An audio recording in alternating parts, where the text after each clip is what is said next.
वो बचपन में आपने सुना होगा ऐसी फालतू फालतू पहेलियां होती थी कई बार तो, कि वो कौन सा गेट है जहां से जो है पता नहीं कौन नहीं निकलता, कोलगेट बता देते थे फिर उसको। तो ये सब वर्ड प्ले में ही आता है, जोक्स में ही आता है। 7 साल। ठीक, आगे बढ़ते हैं क्वेश्चन नंबर 5। देखिएगा क्वेश्चन नंबर 5 क्या कहता है। Dash criticized Kohlberg's theory of moral development, यानी कोहलबर्ग के नैतिक विकास के सिद्धांत की आलोचना किसने की है। सिंपल सा सवाल है, 1 नंबर का, बहुत ही इजी। इससे इजी सवाल धरती पर नहीं बना है, फटाफट से बताएंगे। जेम्स ड्रेवर ने, लेव वाइगॉस्की ने, कैरल ग्लीगन या फिर क्रो एंड क्रो। तो सिंपल आंसर है इसका कैरल ग्लीगन। फेमिनिस्टिक पर्सपेक्टिव से इनकी थियरी की आलोचना की है इन्होंने, क्रिटिसाइज किया है। नारीवादी दृष्टिकोण को ध्यान में नहीं रखा गया। फीमेल केयरिंग एस्पेक्ट को भी देखती हैं, ये नहीं देखा गया थियरी में। सारे मेल सैंपल्स थे, जेंडर बायस थियरी है ये इसको कहा जा सकता है। देखिए 3-4 ही आलोचना है कोहलबर्ग की मुख्य रूप से। जैसे तो एक तो ये फेमिनिस्टिक पर्सपेक्टिव वाली बात हो गई, यानी नारीवादी दृष्टिकोण का ध्यान इसमें नहीं रखा गया। ये जेंडर बायस थियरी है। मेल्स को ही जितने भी जो इसमें सैंपल था, यानी जिन पे रिसर्च हुई, डिस्कशन में शामिल हुए मॉरल डेवलपमेंट की थियरी के लिए, जो आपकी कोहलबर्ग ने दी है, लॉरेंस कोहलबर्ग ने, कि सही और गलत पे, नैतिकता की बात हम सही और गलत से करते हैं, तो उसमें सिर्फ मेल्स ही थे।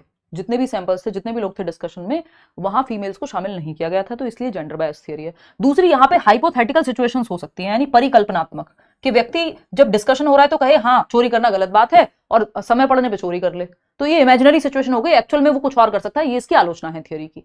ठीक, फिर थर्ड आता है आपका, तालिब निशा नहीं है राहुल आज।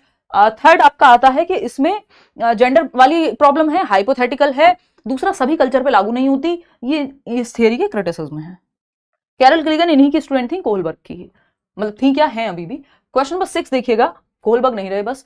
टर्म्स लाइक क्लासिफिकेशन यानी वर्गीकरण, सीरिएशन यानी क्रमीकरण कह सकते हो, क्रम में लगाना, और कंजर्वेशन यानी संरक्षण, are the terms used in which stage of Jean पियाजे। पियाजे की किस स्टेज में ये सारे शब्दों का प्रयोग किया जाएगा, या किस स्टेज को ये दर्शाते हैं। क्लासिफिकेशन मतलब व्यक्ति क्लासिफाई कर पाएगा कि भैया ये जो है ट्राइंगल है, और ये सर्कल है, और ये आपका स्क्वायर है, और ये आपका रेक्टेंगल है। तो इन सबको, तो सर्कल को एक साथ रखें या ब्लू कलर की चीजों को एक साथ रखें, ब्लैक को अलग रखें, यानी वर्गीकृत कर पा रहे हैं आप। ठीक, कि ये ब्लू पेन आप एक जगह रखते हैं, ब्लैक पेन आप एक जगह रखते हैं, ठीक है ना। किचन में इवन बर्तन भी आप क्या है, क्लासिफाई कर पा रहे हैं, मतलब आपने प्रॉपर रखा होगा, भाई कटोरियां यहाँ रखेंगे, चम्मच यहाँ रखेंगे, प्लेट्स यहाँ रखेंगे, वो क्लासिफिकेशन है। ठीक, तो अगर हम बात करें यहाँ पे, तो ये क्लासिफिकेशन यानी आप वर्ग में बांट रहे हैं सेम कैरेक्टरिस्टिक्स के आधार पे, ठीक, सेम विशेषताओं के आधार पे, सेम फीचर्स के आधार पे, बेस पे। तो सीरिएशन क्या है, सीरिएशन असेंडिंग और डिसेंडिंग ऑर्डर में लगाते हैं आप, अपवर्ती और अनुवर्ती क्रम में, कि मतलब बढ़ते क्रम में, घटते क्रम में आप सीरीज में लगाना सीख रहा है बच्चा। कंजर्वेशन है संरक्षण, के शेप या साइज के चेंज होने पे क्वांटिटी चेंज नहीं होती, ये समझ जब बच्चे में आ जा रही है, यानी संरक्षण आ गया है उसके अंदर। CCS के नाम से मैं इसको कहती हूं। तो अब चाहे पानी बराबर है, चाहे चौड़े बर्तन में हो, चाहे लंबे बर्तन में हो, मतलब अब बच्चा इस बात पे नहीं लड़ेगा कि मुझे 5 सिक्के जो है ज्यादा नहीं लगेंगे, उसको 5 रुपए का नोट भी बराबर ही लगेगा। तो शेप और साइज के बदलने से क्वांटिटी पे कोई फर्क नहीं पड़ता। 200 ml पानी है तो चाहे आप उसको ट्रक में डालो, बाल्टी में डालो, टब में डालो, चाहे आप उसको एक छोटे से ग्लास में रखो, 200 ml ही रहेगा। शेप के बदलने से वॉल्यूम चेंज नहीं होता है, ये बात बच्चे को समझ में आ जाएगी। और CCS यानी कंजर्वेशन, क्लासिफिकेशन और सीरिएशन, ये तीनों गुण आ जाते हैं कॉन्क्रीट ऑपरेशनल स्टेज में। ये सिंपल तरीका है याद रखने का, एकदम शॉर्ट फॉर्म, बहुत सारे एक्रोनिम आपको याद कराए हुए हैं, है ना। बैच में भी अगर आप हैं तो अभी तो पियाजे की थ्योरी आएगी, 7 से 11 वर्ष के बीच में ये क्षमता आती है बच्चे में। सिंपल बात, आगे बढ़ेंगे नेक्स्ट क्वेश्चन पे। नेक्स्ट क्वेश्चन क्या कहता है, और ये पियाजे की 4 स्टेजेस हैं बिल्कुल सीक्वेंस में, SPCF, है ना। सेंसरी मोटर, प्री ऑपरेशनल और कॉन्क्रीट ऑपरेशनल। फिर उसके बाद फॉर्मल भी है, जन्म से 2 वर्ष सेंसरी मोटर, सेंसस के थ्रू सीखेगा बच्चा। 2 से 7 प्री ऑपरेशनल, पूर्व संक्रियात्मक, जहां पे एनिमिज्म, वो निर्जीव वस्तु को भी सजीव समझेगा। इस पेन से चोट लग जाए तो वो कहेगा पेन ने चोट लगा दी है, ठीक। फिर 7 से 11 में आपका लॉजिक आ जाएगा पहली बार, और इंडक्टिव रीजनिंग आ जाएगी, और ये आपका कंजर्वेशन, क्लासिफिकेशन, सीरिएशन, ये सब तो आ ही जाएगा। फॉर्मल ऑपरेशनल की जब हम बात कर रहे हैं 11 एंड अबव, यहाँ पे एब्स्ट्रैक्ट थिंकिंग यानी अमूर्त चीजों के प्रति भी लॉजिक आ जाएगा, डिडक्टिव थिंकिंग भी आ जाएगी, हाइपोथेटिकल डिडक्टिव रीजनिंग यहीं पे आती है। क्वेश्चन नंबर 7 देखिएगा, सुषमा कुछ कहना चाहती हैं आपसे, जवाब दे दीजिए फटाफट से पढ़ के। सुषमा कह रही हैं कि Sushma's child is in the critical period of acquisition and development of language. Acquisition and learning of language, यहाँ पे इसको करेक्ट कर लीजिएगा, ठीक है। Age of her child is what, यानी सुषमा का बच्चा भाषा अधिगम एवं अधिग्रहण विकास के महत्वपूर्ण दौर से गुजर रहा है, उसके बच्चे की उम्र क्या है ये आपको पता लगाना है। एक व्यक्ति है ना, एक महापुरुष है, उनका नाम आपको याद आ रहा होगा, जिनको नॉम चॉम्स्की कहते हैं, और वही बात करते हैं लैंग्वेज एक्विजिशन की और लैंग्वेज लर्निंग की भी। तो नॉम चॉम्स्की की यदि हम बात करें, है ना, बाबा नॉम चॉम्स्की कह देते हैं हम कई बार मजाक में इनको, ठीक। तो नॉम चॉम्स्की कहते हैं कि व्यक्ति अपने अंदर एक लैंग्वेज एक्विजिशन डिवाइस यानी भाषा अधिग्रहण यंत्र जो है वो रखता है, LAD जिसको कहते हैं, और ये बहुत ही ज्यादा एक्टिव होता है लगभग 7 साल तक, 10 साल तक, मतलब चाइल्डहुड के बाद ये वीक होने लगता है। तो इस दौरान यदि बच्चा बहुत तेजी से यदि बच्चे को सही एनवायरनमेंट मिले तो वो बहुत तेजी से भाषा को एक्वायर कर लेगा, यानी अधिग्रहण कर लेगा, अर्जित कर लेगा, इकट्ठा कर लेगा। अलग से उसको सीखने की जरूरत नहीं, किताब की जरूरत नहीं, माहौल मिल गया तो वो उठा लेगा भाषा को। मतलब किताब मिल गई तो ठीक है, बट वो लर्निंग में आ जाएगा जहां एफर्ट और प्रैक्टिस लग रही है। एक्विजिशन है नेचुरल प्रोसेस एकदम, ठीक। तो ये 4 साल का बच्चा है, 7 साल का, 8 साल का या 10 साल का। क्रिटिकल पीरियड है किस चीज के लिए? आपकी लैंग्वेज एक्विजिशन एंड लर्निंग के लिए। फटाफट से जवाब देंगे फिर हम आगे बढ़ेंगे। अच्छा सवाल है, इसमें आप कंफ्यूज हो सकते हैं, बहुत ही प्यार से थोड़ा सा जल ग्रहण किया जाए।